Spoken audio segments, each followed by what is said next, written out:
피곤하죠? 아니에요? 안 피곤해요, 상민이? 체력이 좋구나. 큰일 났다고? 끝났어요? 끝난 친구, 시험. 상민이랑 지금. 다른 친구들은 그래도 피곤해 보이는데, 됐습니다. 우리가 지난주에 로마서 8장을 하면서, 형찬아, 시험 안 끝나서 분해? 막 주먹을 먹고, 8장을 하면서 영의 생각과 육의 생각은 무엇인가? 바울 또한 그런 고민을 했다. 그럼 우리가 어떻게 영의 생각을 하면서 살 수 있을까? 이런 고민을 했었어요. 한 가지 더 중요한 것을 말씀드리자면 기독교에서 말하는 이 모든 것의 시작은, 그러니까 그리스도인이다라고 얘기하는 그 모든 것의 시작은 어디에 있냐면 존재의 변화로부터 시작이 돼요. 제가 여기서 몇 번 얘기했을 거예요.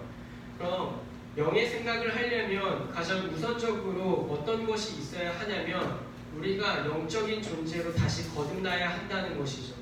우리 겉에 육신은 저도 똑같아요. 뭐 저나 선생님들이나 여러분이나 육의 겉껍데기는 있죠. 하지만 하나님이 우리의 영을 살려주시기 전에는 우리의 영은 하나님에 대해서 죽어있는 상태라고 했어요.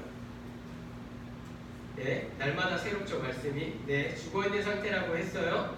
근데 하나님께서 은혜로 자신이 택한 자들을 살리셔서 그 영을 살리셔서 우리를 영적인 존재로 변화시킨다는 거죠.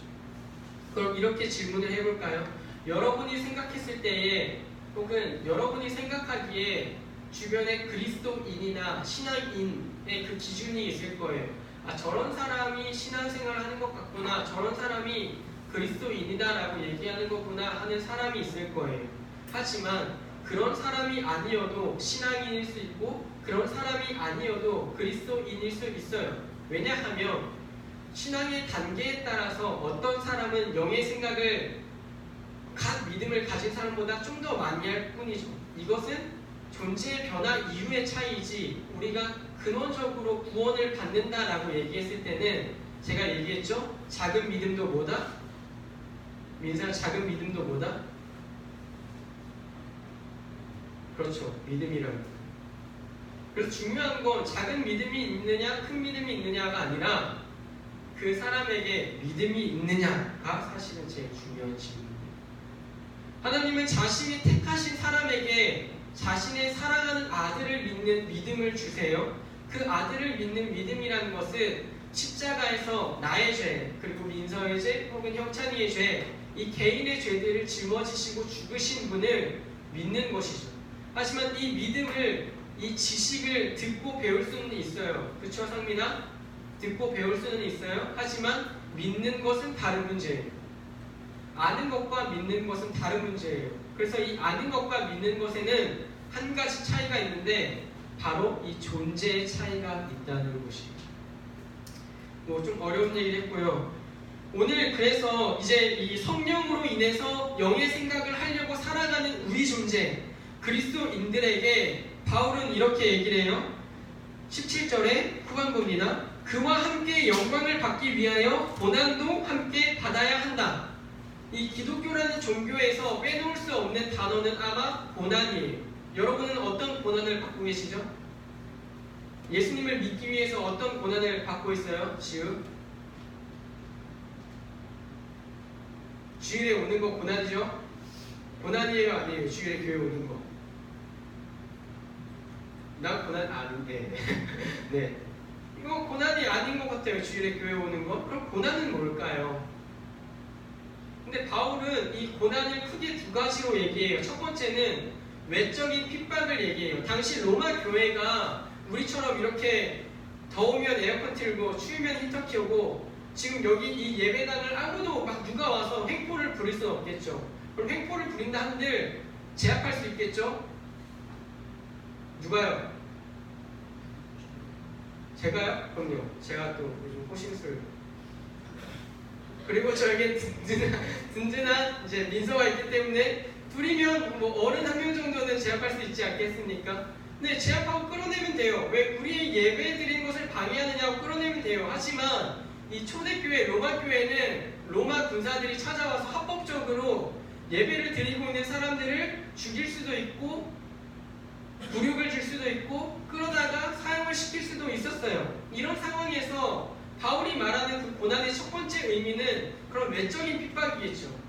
하지만 오늘 여러분들 외적인 핍박을 갖고 있으니까 막 부모님이 예수 믿지 말라고 막 때려요. 뭐 예수 믿는다면 눈썹을 밀어버리겠다, 뭐 그런 경우도 있어요. 그런 사람도 있어요. 하지만 여러분 아마 대부분 그런 얘기는 들어본 적 없을 거예요. 오히려 반대로 핍박을 받죠. 교회 안 가면 눈썹 밀어버린다. 교회 안 가면 용돈 끊는다. 이런 핍박은 받을 수 있겠죠. 그거는 고난이 아니라는 거예요. 두 번째로 이제 외적인 핍박보다 사실 오늘 이런 고난이 많을 거예요. 바울이 지금 앞서 언급한 얘기들이 뭐예요? 내 마음에는 하나님을 따라가고 싶은 성령의 법이 있는데 내 육신이 아직도 율법을 따라 살려고 한다. 죄의 법을 따라 살려고 한다. 또 지난주에 우리가 다뤘던 내 안에 있는 영은 영의 생각을 계속 하려고 하는데 육신의 생각이 끊임없이 나를 끌어가려고 한다. 그래서 괴롭다. 이게 이제 바울이 말하는 두 번째 고난이에요. 전 이걸 내적 고난이라고 얘기하고 싶어요. 우리도 그런 고난을 받을 때 있죠. 교회 가야 된다는 것 알면서 늦잠 자고 싶어하는 그 부모님도 모르고 남도 모르는 나만이 아는 그 고난이 있죠. 혹은 마음이 상해있을 때 교회 가고 싶던가요? 전도사님은 속 좋게 그냥 기도할 때 기도하면 돼 라고 하지만 마음이 상하고 아파있을 때 기도가 되던가요? 저는 그것을 지금 이 내적 고난이라고 얘기하고 싶은 거예요. 여러분들 어떤 고난을 더 당하고 있으세요? 아마 전자보다는 후자일 거예요. 또 후자이긴 하지만 내가 정말 듣는 지식에서 내가 매주 듣고 이렇게 살아야 한다 혹은 십계명을 선포함으로써 우리가 하나님의 통치를 받고 있는 존재인가 할 때 주일에 와서는 그렇게 고백하고 기도하지만 정작 내일의 삶에서는 영의 생각보다는 육신의 생각을 따라가려 하는 나의 모습을 보면서 나는 정말 신앙인인가, 나는 정말 크리스찬인가 하는 그 영적인 씨름을 하고 있는 친구들도 있을 거예요. 그러니까 바울은 여기서 말하는 바울의 고난은 이 모든 것을 총괄해요. 내가 지금 갖고 있는 그 씨름, 육의 생각으로부터 당하는 것들, 핍박당하는 것들, 또한 외적으로 당하는 그 교회가 당하는 핍박들. 근데 바울은 이 고난에 대해서 너희가 당연히 감내해야 할 것이라고 얘기하는 거예요. 기독교인에게 있어서 이 어려움과 고난과 씨름은 당연한 것이에요. 우리가 종교를 믿으면 항상 행복하길 바라고 어떤 운이 따라주길 바라죠. 그래서 옛날 어른들은 맨날 그 마당 가끔 사극 보면 나오죠. 어떤 나무에 딱 달빛이 밝은 날에 자기 그릇에 물을 딱 떠놓고 우리 사모님 과거국제 너무 옛날 얘기인가. 요즘 사극은 안 그렇죠. 막 칼날 육룡이 날을 저도 좀 오래된 거죠. 미안하다, 전에 지금 TV가 없다. 요즘 하는 사극이 뭐 있는지 모르겠지만 뭐 최근에 미스터 선샤인은 사실 사극이 아니죠. 네. 뭐 사극 보면 막 칼 날라다니 그렇지만 옛날에는 뭐 툭하면 하얀 소복 입은 어떤 아내가 남편 과거국제 해달라고 제 기억이 그게 남아요. 이렇게 막 결국은 이 종교 생활이라는 건 어떻게 보면 우리의 삶이 더 나아지길 바라는 것을 따라가는 것이 사실 종교 생활이에요. 교회도 그런 얘기를 하면 좋을 것 같아요. 예수님을 믿으면 상훈이가 이번에 성적 전교 막 10등 안에 들 거고, 예수님을 믿으면 민주가 이번에 영어, 수학, 국어 중요한 과목들 다 만점 받을 거고, 기도하면 상민이가 갑자기 벼락부자가 될 거고 복권에 당첨될 거야. 상민이네 가족이 다 건강하고 좋은 일만 생길 거야 라고 얘기하면 제 마음이 얼마나 편할까요? 뭐 미움받을 일도 없겠죠. 전사에서 좋은 말씀 하시는구나. 하지만 성경은 결국 그렇게 얘기하지 않는다는 거예요. 바울을 통해서 하나님은 정말 냉정하게 이렇게 얘기하세요. 너희는 고난받을 거야. 너에게 어려운 일이 닥칠 거야. 너희들이 감당하기 어려운 씨름을 하게 될 거야. 그럼 우린 이렇게 질문할 수 있죠. 제가 왜 받아야 되나요? 그 고난을. 믿음을 주신 것도 하나님이시면서 누가 달라고 했어요? 근데 믿음 주셔놓고 이제는 고난을 주시겠다고 얘기하시네요. 좀 불합리하지 않습니까? 내가 믿고 싶어서 뭐 이렇게 따지면 좀 그렇지만 내가 믿고 싶어서 믿는 것도 아니고 교회 다니다 보니 어느 날 갑자기 눈물이 나서 좀 이렇게 흘리다 보니까 그래 예수님이 계신 것 같다 했는데 이제 전도사님 통해서 네 이제 고난 받을걸? 이게 무슨 신이냐 이거예요. 근데 여기엔 한 가지 비밀이 있어요. 이미 하나님이 그 고난이 아주 초라하게 보일 만큼의 영광을 우리에게 주시고 보여주셨다는 거예요. 사실 고난이라는 건 우리 삶과 굉장히 밀착해 있어요. 아침을 안 먹으면 제 위가 고난을 당해요. 그렇죠? 또 친구와 싸우면 제 마음이 고난을 당해요. 그래서 고난은 우리에게 굉장히 중요하고 가까운 문제지만 아까 교사 선생님이랑 얘기했는데 그럼 영광은 뭐냐 이거예요. 영광은 되게 두루뭉술하고 도대체 영광이 뭐야? 뭐에 비유할 수 있을까요? 마치 선민이가 열심히 공부를 했습니다. 왜 열심히 공부를 하죠? 모르겠어요? 저기 쉽지 않은데 네, 이유 없이 공부 열심히 하기 쉽지 않은데 대단합니다 상민이. 아마 좋은 성적이 나올 걸 예상하고 열심히 공부할 거예요. 우리가 알잖아요. 여러분은 몰라도 저는 알아요. 공부를 안 하면 어떤 미래가 있다는 걸 알아요? 꼬리표를 식탁에 놓는 순간 그날 저녁은 밥은 굶게 생겼다. 여러분 꼬리표 요즘 안 나오나요? 꼬리표 나와요? 꼬리표 안 나와요? 꼬리표라고 뭐냐면 성적표인데 정식 성적표는 아니고 선생님이 이렇게 한 줄로 네 성적 몇 점이야 이렇게 해서 수학, 국어 막 이렇게 해서 그 표를 줘요. 가장 중요한 숫자가 뭐였냐면 그 받은 꼬리표를 최대한 엄마 눈에 띌 듯 안 띌 듯 어디에 둘 것인가. 그래서 저는 항상 식탁 위에 있는 휴지통 아래에 살짝 뒀습니다. 분명히 엄마한테 주긴 했지만 엄마가 잘 모르는 거. 이렇게 살면 안 돼요? 네. 저는 그랬어요. 난 분명히 줬다 엄마. 하지만 엄마는 모르는 그거. 네. 결국 뭐 성적표가 나오면 들통나긴 하지만 적어도 저희가 열심히 공부해야 하고 공부하는 이유는 우리가 좋은 성적을 받을 것을 예상하기 때문이에요. 좋은 성적을 받았을 때 부모님께 칭찬을 받고 그 영광을 우리가 알기 때문이죠. 마라토너가 42km를 뛰는 이유도 똑같아요. 뛰는 거 정말 힘들잖아요. 저는 이제 학교에서 5km씩 뛰다가 이제 안 뛰고 이제 다시 뛸 예정인데 뛰는 거 정말 힘들어요. 뭐 5km 가지고 이번 수련회에서 한번 뛰어볼까요? 네, 정말 힘들어요. 근데 42km를 마라토너가 그 뛰는 이유가 뭐예요? 그 뛰고 나서의 자기의 만족감, 그리고 내가 이걸 해냈다, 그리고 메달리스트가 되는 것, 그 영광을 알기 때문에 지금 이 고난을 감내하는 거죠. 그럼 이렇게 질문할 수 있을 것 같아요. 그럼 신앙인도 전에 저희가 고난을 감내하는 이유도 그 영광이 있기 때문에 저희가 이것을 감내하고 있는 건가요?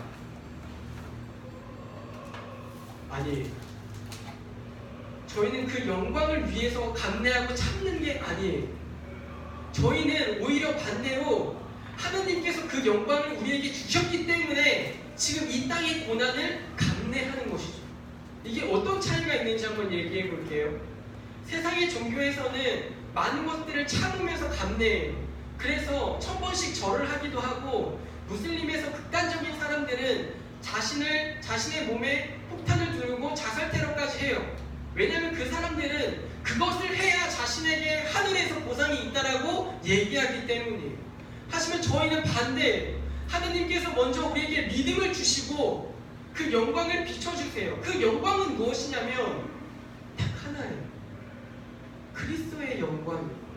제가 이 문제에 대해서 굉장히 씨름했습니다. 내 삶에 내가 무엇을 따라 신앙생활을 하고 있는가? 여러분 무엇을 따라 교회에 나오고 계세요? 무엇을 따라서 교회에 나와서 이 시간에 여러분의 시간을 소모하고 계세요? 왜 여러분 지금 이 시간에 제 이 전도사님의 하이톤의 목소리에 고막을 고난 가운데 던져놓고 계세요? 그 이유는 하나예요. 하나님이 여러분에게 이미 믿음과 그 영광을 제시해 주셨기 때문이에요.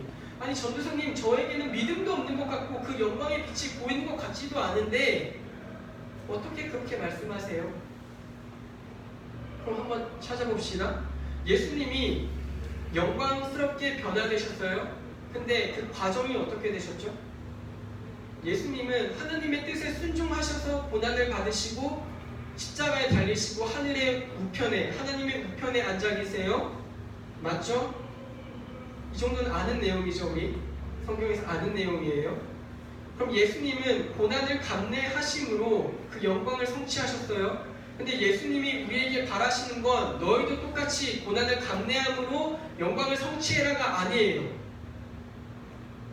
그렇게 하면 세상 종교와 다를 게 없어요. 우리가 지금 왜 신앙을 따라서 살아가야 하는가라고 질문한다면 하나님께서 이미 자신의 아들에게 주셨던 그 영광을 그 아들이 우리에게 내가 너에게 믿음 주고 의롭다 여겨주고 영광스럽다고 얘기해줄게. 너희는 지금만 견뎌 라고 얘기하는 거예요. 좀 어려울 거예요. 다시 정리해줄게요. 하나님이 우리에게 믿음을 주신 건 너희 고난을 견뎌라. 고난을 견디면 믿음을 줄게. 기도를 1000시간, 10,000시간 하면 내가 믿음을 줄게 라고 얘기하시는 게 우리 기독교가 아니라 믿음을 줄 테니 넌 나만 바라보면 돼. 이게 우리의 종교예요. 그래서 제가 처음에 얘기했죠. 기독교는 항상 행동의 종교, 그러니까 어떤 내가 무엇을 함으로써 저는 종교인입니다 라고 얘기하는 종교가 아니라 세상 사람들은 모를지언정 내게 하나님이 믿음을 주셨습니다. 그래서 저는 기독교인입니다 라고 얘기해야 한다는 것입니다. 여러분의 삶을 좀 보세요. 여러분 삶을 볼 때 신앙인으로서 살 때가 많습니까? 세상에서 사는 사람들과 똑같이 살 때가 많습니까? 여러분까지 보긴 그렇고요. 저만 봐도 세상에서 사는 사람들과 똑같이 살 때가 많아요. 그런데도 저는 그리스도인이에요. 왜요? 하나님이 믿음을 주셨기 때문이에요. 이렇게 질문할 수 있겠죠? 전사님 혼자서 착각하시는 거 아니에요? 그래서 제가 고민해봤어요. 나는 왜 그리스도인인가? 그리고 나는 왜 그리스도인이라고 얘기할 수 있는가? 딱 하나예요. 내 안에 죄에 대한 거부감과 하나님에 대한 죄송함과 사랑함이 끊임없이 묵상되기 때문이에요. 어떤 얘기인지 이해가 가시죠? 그냥 제가 믿음이 없다면 죄 지어놓고 그냥 어느 날 가서 회개하면 되겠지, 어느 날 가서 그냥 기도하고 예배 한번 드리면 되겠지가 아니라 죄를 짓는 그 순간부터 내 안에 있는 영적인 생각들이 너 이거 괜찮냐? 너 이거 가능하냐? 너 이렇게 살아도 되냐? 너 하나님이 너를 위해서 믿음과 영광을 주셨는데도 너가 영광스러운 자녀로서의 삶이 아니라 비참한 죄 가운데서 똑같이 살아가도 되겠냐? 하는 의식이 제 안에서 제 마음을 고난시키고 어렵게 한다는 거예요. 그래서 저는 여전히 여러분들한테 얘기할 수 있는 건 저 또한 아직도 그 영적인 고난 가운데 있어요. 죄가 끊임없이 부추기고 죄가 끊임없이 저를 정죄해요. 너가 그러고도 사역자냐? 너가 그러고도 전도사냐? 라고 얘기해요. 하지만 그 가운데 제가 가지는 영적인 의식이 하나 있다면 하나님, 이것은 제 죄입니다. 용서해 주세요. 제 삶은 죄를 따라가는 인생이 아니라 하나님이 주신 그 영광을 따라가는 인생입니다. 그럼 오늘 본문을 가지고 이렇게 얘기할 수 있을 것 같아요. 24절에도 우리가 소망으로 구원을 얻었음에 보이는 소망이 아니니 보는 것을 누가 바라리요? 25절 만일 우리가 보지 못하는 것을 바라면 참음으로 기다릴지니라. 우린 지금 보이는 것을 소망하고 있지 않아요. 형찬이의 믿음 보이나요? 보이지 않아요. 하나님이 다시 오시는 그 영광 지금 보이지 않아요. 우리는 참음으로 기다리고 있죠. 그래서 하나님은 여러분에게 고난이 있을 거다라고 얘기를 해요. 하나님의 자녀로 살아가면 고난이 있을 거야. 반드시 이렇게 얘기를 합니다. 반드시 고난이 있을 것이라고 하나님이 얘기하십니다. 하지만 그 뒤에 그러나 그것보다 더욱 큰 영광이 너에게 있다라고 얘기하시는 것을 우리가 어떻게 받아들일 수 있냐면 그리스도께서 영광을 취하셨다. 근데 그 영광을 취하신 그리스도를 하나님이 누구에게 주셨다? 우리에게 주셨다. 했을 때 우리는 그 영광을 바라볼 수 있는 거예요. 그럼 기독교인에게 영광이 무엇입니까? 아니, 여러분들에게 저에게 영광이 무엇입니까? 라고 할 때 이전에 살아갈 때는 내가 공부를 잘하는 것이 나의 영광이었고 돈을 많이 버는 것이 나의 영광이었어요. 나의 영광이에요. 나의 영광. 그러나 이제 예수님을 믿는 사람으로서의 존재가 바뀌었을 때에 나의 영광은 무엇이냐면 저의 영광은 그리스도입니다.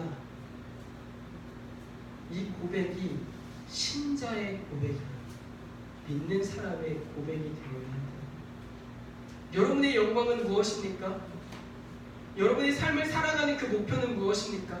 여러분이 무엇을 성취하고자 했을 때, 무엇을 이루고자 했을 때 그 끝에 목적과 이유는 무엇입니까? 내가 돈을 많이 벌면 세상 사람들이 이렇게 나를 판단해 주겠지? 내가 공부를 열심히 하고 잘하면 내가 이러한 영광을 받을 수 있겠지? 그것이 세상의 생각이고 육신의 생각이었다면 이제 하나님은 우리에게 얘기하고 계신 거예요. 너희의 영광은, 그 고난을 견뎌낼 수 있는 그 영광은 너희의 성적이나 어떤 성취에서 오는 것이 아니라 내가 너희에게 내 아들을 주었기 때문에 너희가 누릴 수 있는 유일한 영광이다라는 얘기예요. 사실 청소년인 여러분들에게 좀 어려운 주제일 거예요. 영광이란 도대체 무슨 단어일까? 도대체 뭐야? 뭔 소리인지 이해 안 갈 거예요. 하지만 이제 제가 마지막으로 결론을 내어드립니다.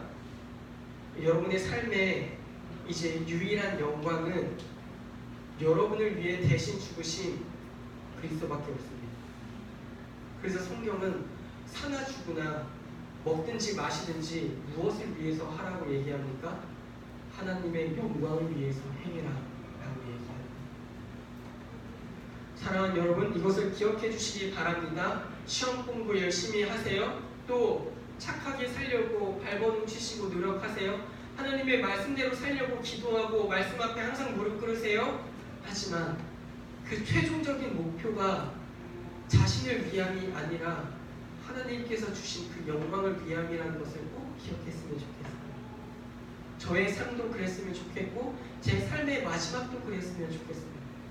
여러분의 삶이 그랬으면 좋겠고 여러분의 삶의 마지막도 그랬으면 좋겠습니다. 그래서 우리가 다 하나님 앞에 가는 날, 주님 앞에 엎드리는 그날, 주님 제 일생을 주님께서 주셨던 그 영광을 따라서 살아왔습니다.